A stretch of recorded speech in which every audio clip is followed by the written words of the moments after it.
4 മണിക്ക് കുഞ്ഞുങ്ങൾക്ക് എന്ത് പലഹാരം ഉണ്ടാക്കുമെന്ന് ആലോചിച്ചിരുന്നപ്പോഴാണ് 2 പഴം ഇരുന്ന് തൊലി കറുത്തത് കണ്ടത് കേട്ടോ. അപ്പം ഞാൻ കരുതി ഇത് വെച്ചൊരു ഉറട്ടി ഉണ്ടാക്കാമെന്ന്. ഈ ഒരു പലഹാരത്തിന് ഞങ്ങളുടെ വീട്ടിലൊക്കെ ഉറട്ടി എന്നാണ് കേട്ടോ പറയുക. 2 നേന്ത്രപ്പഴം കഷ്ണങ്ങളാക്കിയിട്ട് ഒന്ന് ഉടച്ചെടുക്കുക കേട്ടോ. തവി കൊണ്ടോ അല്ലെങ്കിൽ ഇത് കണക്കൊരു കുഞ്ഞു കിണ്ണം കൊണ്ടോ ഉടച്ചാൽ മതി. എൻ്റെ കയ്യിൽ ഇത് കുഞ്ഞ് കിണ്ണമായിരുന്നു കേട്ടോ ഉണ്ടായിരുന്നത്. അപ്പോൾ ഞാൻ അതുകൊണ്ടൊന്ന് ഉടച്ചെടുത്ത് ഈ ഒരു പരുവത്തിലാക്കി എടുക്കുക കേട്ടോ. നമുക്ക് പിന്നെ ഇതിലേക്ക് വേണ്ടുന്നത് ഗോതമ്പ് പൊടിയാണ് കേട്ടോ. ഈ കുഞ്ഞുങ്ങൾ മക്കളൊക്കെയുള്ള വീടുകളിൽ അമൃതം പൊടി ഉണ്ടെങ്കിൽ അതും ചേർത്ത് കൊടുക്കുക കേട്ടോ. 4 മണിക്ക് ആഹാരമായിട്ടോ ബ്രേക്ക്ഫാസ്റ്റായിട്ടോ ഒക്കെ കുഞ്ഞുങ്ങൾക്കും വലിയവർക്കും ഒക്കെ ഉപയോഗിക്കാവുന്നതാണ്. അപ്പം ഞാൻ ഇതിലേക്ക് ഇപ്പം ഗോതമ്പ് പൊടിയാണ് ചേർത്ത് കൊടുക്കുന്നത് കേട്ടോ. ആവശ്യാനുസരണമുള്ളൊരു ഗോതമ്പ് പൊടി ചേർത്ത് കൊടുക്കുക. പിന്നെ മധുരത്തിന് ആവശ്യമായിട്ട് നമുക്ക് ഇതിലേക്ക് പഞ്ചസാര അല്ലെങ്കിൽ ശർക്കരപ്പാനി ചേർക്കാം കേട്ടോ. ഞാൻ കുഞ്ഞുങ്ങൾക്ക് കൊടുക്കുന്നതുകൊണ്ടാണ് അധികം പഞ്ചസാര ചേർക്കാത്തത് കേട്ടോ. ഞാൻ അതിലേക്ക് ചേർത്തിരിക്കുന്നത് ശർക്കരപ്പാനിയാണ് കേട്ടോ. ഞാൻ ഇങ്ങനെ ശർക്കര ചിരണ്ടാനുള്ള മടി കൊണ്ട് ഞാൻ ഇങ്ങനെ പാനിയാക്കി ഫ്രിഡ്ജിൽ സൂക്ഷിക്കുകയാണ് കേട്ടോ. അപ്പോൾ അത് പിന്നെ മധുരം ഒന്ന് ബാലൻസ് ചെയ്യാൻ ഒരു നുള്ള ഉപ്പും കൂടി ചേർത്തിട്ട് കൈ കൊണ്ട് നല്ലോണം മിക്സ് ചെയ്തെടുക്കുക കേട്ടോ. എനിക്ക് കൈ കൊണ്ട് ഇങ്ങനെ മിക്സ് ചെയ്യുമ്പോഴാണ് ഒരു കംഫർട്ടബിൾ ഉണ്ടാവുക കേട്ടോ. അതുകൊണ്ടാണ് കൈ കൊണ്ട് മിക്സ് ചെയ്യുന്നത്.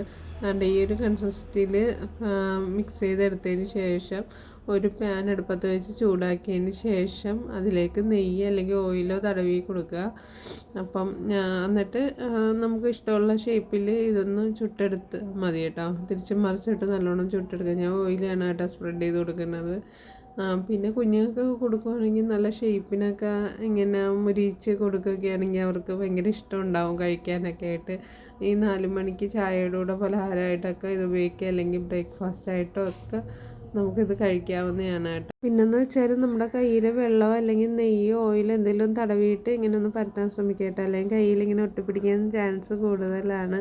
അപ്പോൾ അത് ഒരു വശം മുരിഞ്ഞ് കിട്ടിയിട്ടുണ്ട് അപ്പോൾ കേട്ടോ. അപ്പോൾ നമുക്ക് തിരിച്ചിട്ട് മുരിച്ചെടുത്തതിന് ശേഷം സെർവ് ചെയ്യാനായിട്ട് വെക്കാം. അപ്പോൾ ഞാൻ 2 വാഴയിലയിൽ ആണ് വെച്ച് കൊടുക്കുന്നത്. ഒരു ഭംഗിക്ക് വേണ്ടിയിട്ട് വാഴയിലൊക്കെ പൊട്ടിച്ച് അതിൽ വെച്ച് കൊടുക്കാം കേട്ടോ. കുട്ടികൾക്കൊക്കെ ആകുമ്പോൾ അങ്ങനെയൊക്കെ ചെയ്ത് കൊടുക്കുമ്പോൾ അവർക്ക് ഭയങ്കര ഇഷ്ടം ഉണ്ടാവും. അതുകൊണ്ടാണ് അങ്ങനെ ചെയ്ത് കൊടുക്കുന്നത് കേട്ടോ. അപ്പോൾ എൻ്റെ ഉണ്ണിപ്പെണ്ണിനാണ് ഇങ്ങനത്തെ പലഹാരമൊക്കെ ഉണ്ടാക്കുമ്പോൾ ആൾക്ക് ഭയങ്കര ഇഷ്ടമാണ് കേട്ടോ. അടുക്കളയിൽ എൻ്റെ അടുത്ത് നിന്നിട്ട് ചോദിച്ച് വാങ്ങി കഴിക്കാറുണ്ട് കേട്ടോ. അതിനൊപ്പം തന്നെ ഞാനും കഴിക്കുന്നുണ്ട് കേട്ടോ. നല്ല ഹെൽത്തി ആയിട്ടുള്ള ഒരു പലഹാരമാണ്. പിന്നെ കുഞ്ഞു മക്കളൊക്കെ ഉള്ള വീടുകളിൽ അമൃതം പൊടി ഉണ്ടാവാതിരിക്കില്ല. അപ്പോൾ അമൃതം പൊടി കൊണ്ടും ഈ ഒരു പലഹാരം ഉണ്ടാക്കുവാണെങ്കിൽ കുഞ്ഞുങ്ങൾക്ക് നല്ല ഹെൽത്തി ആയിരിക്കും കേട്ടോ. പിന്നെ ഇതൊക്കെ തന്നെയാണ് കേട്ടോ എൻ്റെ വീട്ടിലിരിക്കുമ്പോൾ നേരം പോക്ക്. ഇവരുടെ തന്നെയാണ് കൂടുതലും സമയം സ്പെൻഡ് ചെയ്യാറ്. പിന്നെ ക്യാമറയും വീഡിയോ ഒക്കെ എടുക്കുന്നത് കണ്ടു കഴിഞ്ഞാൽ എൻ്റെ കുഞ്ഞമ്മേൻ്റെ വക കുറേ ഹായ് പറച്ചിലൊക്കെ ഉണ്ട് കേട്ടോ. അവന് ഭയങ്കര ഇഷ്ടമാണ് കേട്ടോ ഇങ്ങനെയൊക്കെ ഫോട്ടോ എടുക്കുന്നത്. പിന്നെ എനിക്കും ഭയങ്കര ഇഷ്ടമാണ് കേട്ടോ കുഞ്ഞുങ്ങൾക്ക് ഇങ്ങനെ ഓരോ പലഹാരങ്ങളൊക്കെ ഉണ്ടാക്കി ഇങ്ങനെ കൊടുക്കുന്നത്, അത് വീഡിയോ എടുക്കുന്നത് ഫോട്ടോ എടുക്കുന്നതൊക്കെ എനിക്ക് ഭയങ്കര ഇഷ്ടമാണ് കേട്ടോ. അപ്പം നമ്മുടെ ഉരുട്ടി ഇവിടെ റെഡിയായി കിട്ടിയിട്ടുണ്ട് കേട്ടോ. നല്ലോണം മുരിയിച്ച് കഴിക്കാനാണ് കേട്ടോ എനിക്ക് കുറച്ചും കൂടി ടേസ്റ്റായിട്ട് തോന്നിയത്. അതുകൊണ്ട് തിരിച്ചും മറിച്ചിട്ട് നല്ലോണം മുരിയിച്ചെടുത്തിട്ടുണ്ട് കേട്ടോ. അപ്പോൾ ഇത് ട്രൈ ചെയ്ത് നോക്കിയിട്ടില്ലാത്തവരുണ്ടെങ്കിൽ ഒരു വട്ടമെങ്കിലും ട്രൈ ചെയ്തിട്ട് ഫീഡ്ബാക്കൊക്കെ അറിയിക്കണേ. അപ്പോൾ എൻ്റെ മക്കൾക്കൊക്കെ ഇത് ഭയങ്കര ഇഷ്ടമാണ് കേട്ടോ. എല്ലാ മക്കൾക്കും ഇങ്ങനെയൊക്കെ ഉണ്ടാക്കി കൊടുത്താൽ ഭയങ്കര സന്തോഷമൊക്കെ ആയിരിക്കും.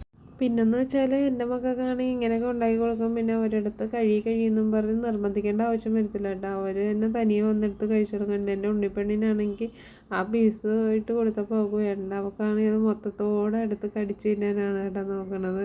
അപ്പോൾ ഞാൻ പിന്നെ ആദ്യമേ കുറച്ചെടുത്ത് വായ വെച്ച് കൊടുത്തിട്ട് ആൾ തിന്നുന്നില്ല കേട്ടോ. അപ്പം ഞാൻ പിന്നെ മൊത്തത്തിലും കൈ കൊടുത്തപ്പോൾ ആൾ കണ്ടില്ല, തനിയെ കടിച്ച് തിന്നുന്നുണ്ട് കേട്ടോ. അപ്പം നമുക്ക് വലിയ പ്രയാസമൊന്നും ഇല്ല കേട്ടോ. അപ്പം നമ്മുടെ വീഡിയോസൊക്കെ ഇഷ്ടമായിട്ടുണ്ടെങ്കിൽ സപ്പോർട്ട് ചെയ്യാൻ മറക്കല്ലേ. അപ്പോൾ അടുത്ത വീഡിയോ ആയിട്ട് കാണാം.